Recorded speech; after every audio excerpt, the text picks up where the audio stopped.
కరీంనగర్ జిల్లా Congress party working ప్రెసిడెంట్గా మరొకసారి హెచ్చరిక చేస్తా ఉన్నా. పొన్నం ప్రభాకర్ సిరిసిల్లకు మంత్రిగా, సిద్దిపేట మంత్రిగా, ఉస్మానాబాద్ మంత్రిగా ఉంటున్నారు. హమ్లే మంత్రి రాష్ట్రానికి ఉంటాడు కాబట్టి సిరిసిల్లకు, సిద్దిపేటకు, ఉస్మానాబాద్ ఉన్నాడు.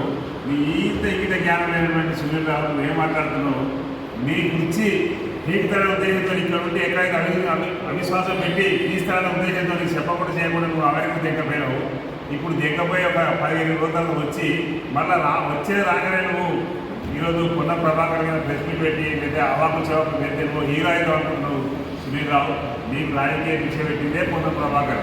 ఆ రోజు ఆయన రాజకీయ భిక్ష పెట్టకపోతే నీకు టికెట్ అయిపోతే నువ్వు కౌన్సిలర్ కాదు, నువ్వు టీఆర్ఎస్ పార్టీ లీడర్ కాదు. ఆ రోజు టీఆర్ఎస్ పార్టీ చేసి గంగా కమలాకర్ మోసం చేసి వాళ్ళు మిత్రులు రాజేంద్రరావు మోసం చేసి నువ్వు మేయర్ అనేది నీ చరిత్ర నిలబడి కాదు. నువ్వు మార్కెట్ కమిటీ చైర్మన్ చేసినప్పుడు నేను కూడా మార్కెట్ కమిటీ చైర్మన్ చేసిన. నేను నీతిగా నిజాయితీ ఇదే కాంగ్రెస్ పార్టీలో ఉన్నా.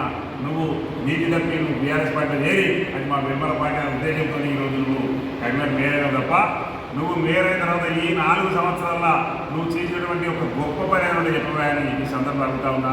నువ్వు 24 ఏసీ పెట్టుకుని ఇల్లు కట్టుకునేది కరీంనగర్ ప్రజలు తెలియదా?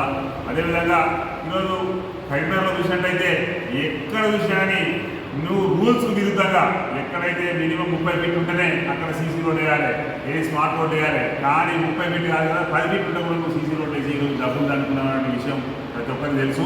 ఎక్కడ చూసినా కానీ నీ పేరే ఆమ్యాలని కూడా గతంలో కూడా చాలామంది చెప్పడం జరిగింది. ఇప్పుడు కూడా మళ్ళీ రవీందర్ సింగ్ గారే నీ మీద ఆరోపణ చేశారు. ఈరోజు నువ్వు పొన్నం ప్రభాకర్ గారి మీద ఆరోపణ చేయడం చాలా చికిత్సలు.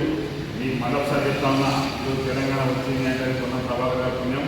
ఈరోజు కేసీఆర్ గారు హైదరాబాద్ తెలంగాణ రాష్ట్రాన్ని ఎంత పొలగొట్టిందో కరీంనగర్లో నువ్వు మేయర్ ఎంతకంటే ఎక్కువనే పొలగొట్టినా కూడా సందర్భాన్ని తెలియజేస్తా ఉన్నా. గతంలో మీరు కూడా మార్కెట్ కమిటీ చైర్మన్ చేయడం జరిగింది. అప్పుడు నేను కూడా మార్కెట్ కమిటీ చైర్మన్ చేయడం జరిగింది. నీ ఆస్తి ఎంత ఉందో నా ఆస్తి ఎంత ఉందో ఇప్పటి కూడా చర్చకు సిద్ధమని కూడా సందర్భాన్ని తెలియజేస్తా ఉన్నాను.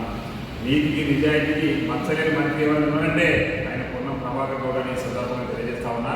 నువ్వు రోజు పొద్దులు వేస్తే పొన్నం ప్రభాకర్ అవాకర్ చవాకు వెళ్తూ నువ్వు ఉత్సవాలు మంత్రివా, సిరిసిల్లకు మంత్రివా, సిద్దిపేటకు మంత్రివా అడుగుతావు. మరి అవులే మంత్రి అంటే రాష్ట్రానికి మంత్రి రవై ఎక్కడైనా సమీక్ష సమావేశాలు పెట్టచ్చు, ఎవరినైనా క్వశ్చన్ చేయొచ్చు, ఎవరినైనా అడగచ్చు.